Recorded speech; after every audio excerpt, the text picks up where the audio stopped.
全部，然后他就说台湾你就派人想骂昂塞神后，把大陆的带起来。明明也没有比较笨呢。没有啦，他们没经验。我跟你讲，那只是现在，2年后就知道了。是这2年。对啊，人家迟早会起来。对啊，所以我在讲啊，就是毒药啊，很好吃、很甜美的毒药啊。问你要不要吃？不吃你就没了。好，拜拜，谢了。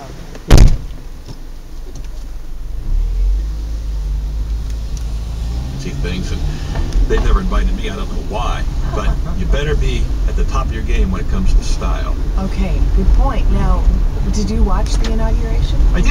I did. It was fascinating to see about 2 million people there on the mall in Washington. It was freezing cold, and just to see the throng of people was amazing.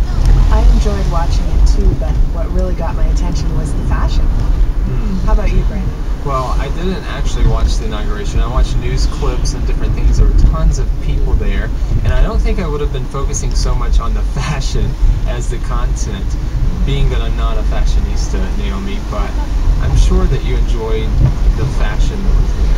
I'm not the only one either. The day afterwards, I was watching CNN, and I kept seeing programs where they were talking about, oh, what did they wear? What did they wear? What does that tell us? And the special interviews with Tim Gunn from Project Runway and different people's opinions and who are these designers. It really makes people interested in this fashion. It says thanks to the contributions that Jason Wu and Isabel Toledo made to this inaugural fashion, their labels are becoming household names and a target for lookalikes. We'll talk about what that means more in a minute.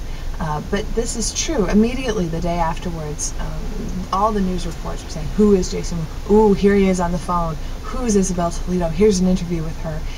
The whole world was interested. Well, sure, you've got all this media, and there Michelle Obama's on TV, just being covered by every media source, so they're going to see what she's wearing, and they're going to comment on it. I do want to mention this was kind of a rebound for Michelle Obama, because the night of the election, when Obama was elected back in November, she had this red dress on with this white thing on the front. It was black and red. Or black and red. It was quite controversial. It was. It was. I didn't love it. I don't think it was her best choice. But her inaugural outfits were a smash. They were a success. Let's continue on line 6, Brandon. Yes, web queries for Jason Wu and Isabel Toledo shot up as soon as Michelle Obama modeled Wu's asymmetrical white gown at one of the inaugural balls. So you know that lots of people, Naomi, are watching what she's doing, and they're chatting about it online, and we see the news sources. It's amazing to me how many people are paying attention to even what they're wearing.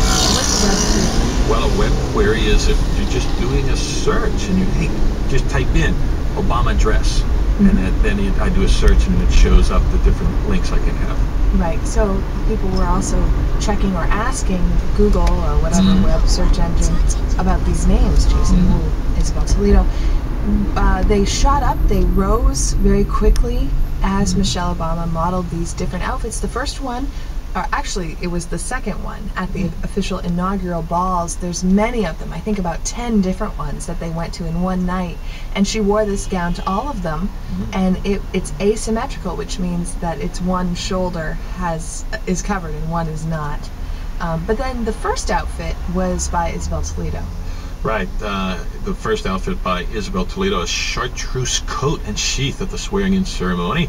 Chartreuse being a color, I don't know if our listeners would know that. It's kind of a bright pinkish, purplish type of color. Actually, right? Chartreuse is a yellowy green. Yellowy green, oh. Yeah. Oh, gee, I'm thinking of fuchsia. Yes. I'm sorry, I'm getting my chartreuses and fuchsias mixed up. Color names are tricky, but we've seen pictures of her in this outfit. It's that yellowy green color. It was very, very classic, actually very Jackie Kennedy, I thought. And she wore that at the swearing-in ceremony. Well, what happened on January 20th? Right? Well, on January 20th, Wu landed at number 11 on Google's Hot Trends list of the 100 fastest rising searches. So he, as we said earlier, he shot up, and he landed all the way up at number 11 on this Hot Trends list of different fashions and that sort of thing. Okay, and Isabel Toledo was